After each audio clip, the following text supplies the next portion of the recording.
Section 27, Executive Summary. Just like it is in the best interest of a crew lost at sea to work together, it is in the best interest of humanity to cooperate because we are all stuck on Earth with limited resources and for a limited time. Even though we all know cooperation is optimal, it is difficult due to the subjective way everyone finds meaning in life. People can find meaning in anything from their job, culture, ethnicity, religion, ideology, or family. However, there is an objective agent that acts on all meaning and above human decision, and that is time. The progression of time reduces the number of subjective meanings available to us, as any goal or meaning that is temporal will eventually be erased by time. We understand that if our effort towards a goal gets erased, that effort is meaningless. Therefore, if we don't want our effort to eventually be erased, we must pick a goal that is immune to the passage of time, an eternal goal. Two potential eternal goals are using technology to avert the heat death of the universe or achieving the best afterlife outcome, if the afterlife exists. There is an incredible amount of uncertainty in pursuing either eternal goal, but thankfully we are wired to be excellent at handling uncertainty due to our experience of dealing with it every day. For example, imagine you are forced to guess the color of the top card of a deck of cards before the dealer flips it over. The dealer says there are only two potential colors, red and black. He adds that the deck might be all black or all red, or anywhere in between. You might start to feel like this game is just a benign coin toss until the dealer explains the rules. He says if you guess red and the top card is red, you win something important to you. If you guess red and it's black, you lose nothing. He finishes by saying if you choose black, nothing happens regardless of the top card's color. Although the odds of either outcome are totally uncertain, we can still easily make a decision based on the asymmetry of the result of each outcome. If we pick red, we stand to gain. If we pick black, we don't lose anything. This kind of decision-making is called the safe gambit.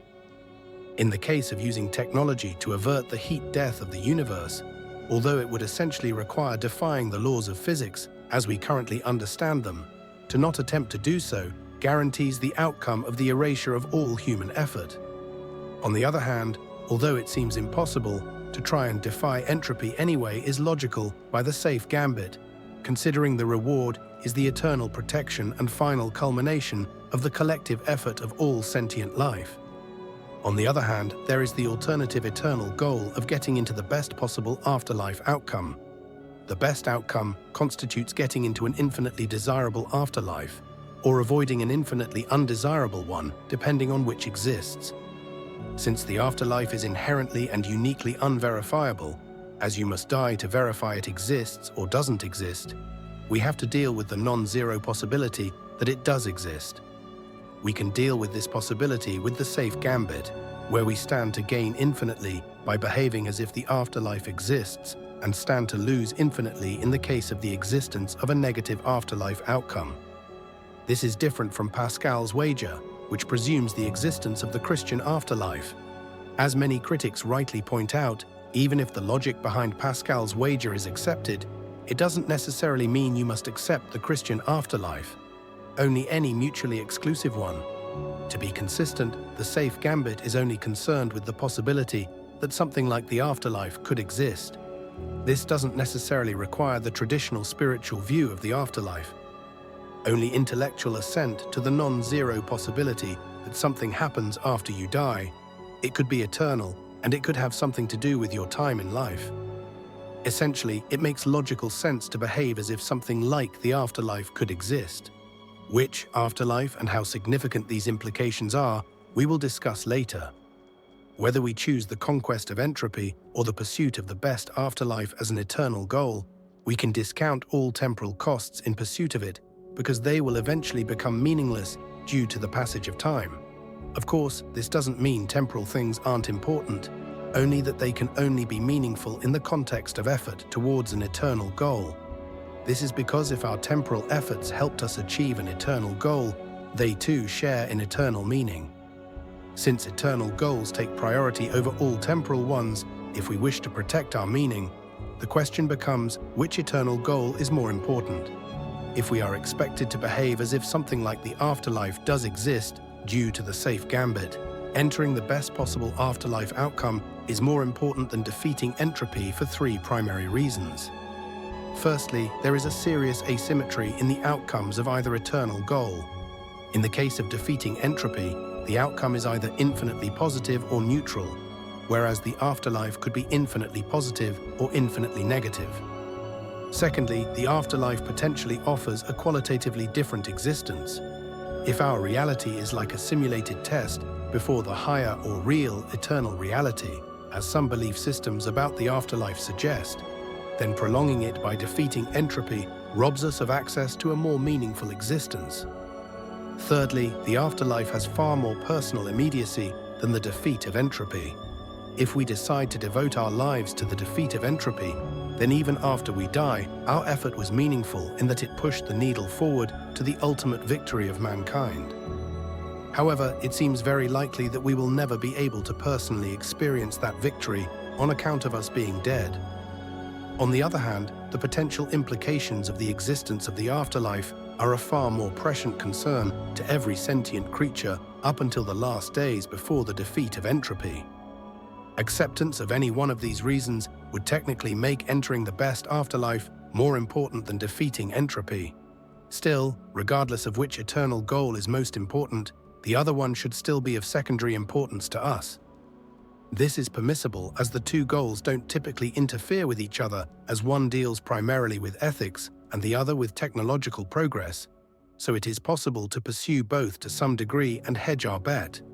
In fact, many belief systems about the afterlife cultivate ethics that can actually accelerate and increase the longevity of the technological progress of mankind, forming a symbiotic relationship. For this reason, it is not impossible that the two will eventually converge into one eternal goal as we gain more knowledge about the truth of our reality.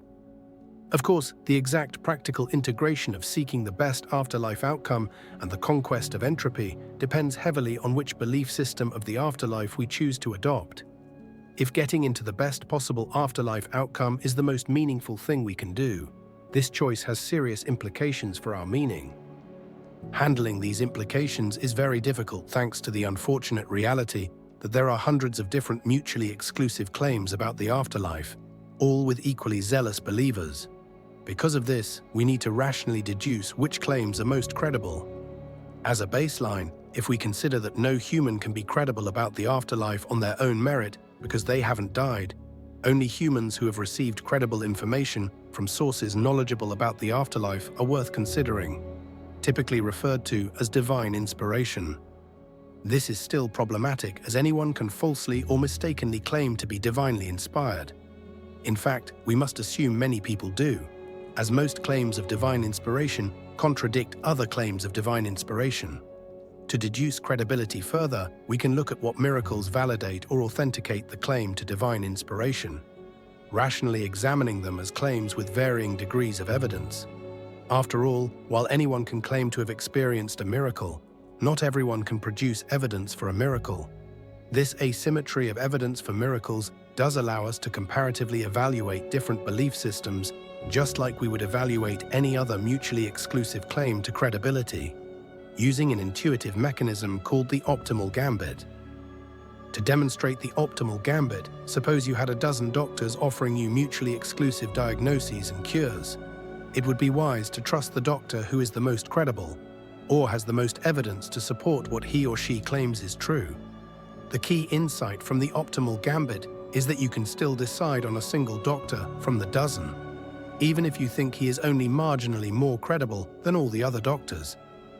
Considering we are comparatively evaluating the credibility of belief systems about the afterlife instead of doctors, we need to examine the evidence behind the key miracle or miracles that lie at the foundation of the belief system. Considering a miracle is something that occurs beyond what is possible for a human at the time, we can critically examine miracles by trying to develop a theory about how it could have happened naturally in context of all historical evidence we have available to us.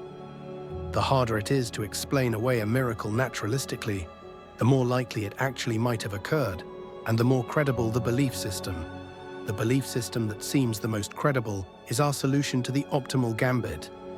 It is in the best interest for everyone to try to independently examine belief systems in this way and come to their own conclusion.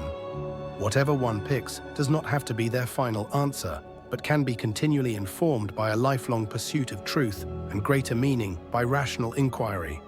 This pursuit is more likely to bear fruit if it is done earnestly and through discourse with others, and can help align humanity in objective purpose. In the case you might find it helpful, I share how I came to my personal conclusion to the optimal gambit in the full version of this work.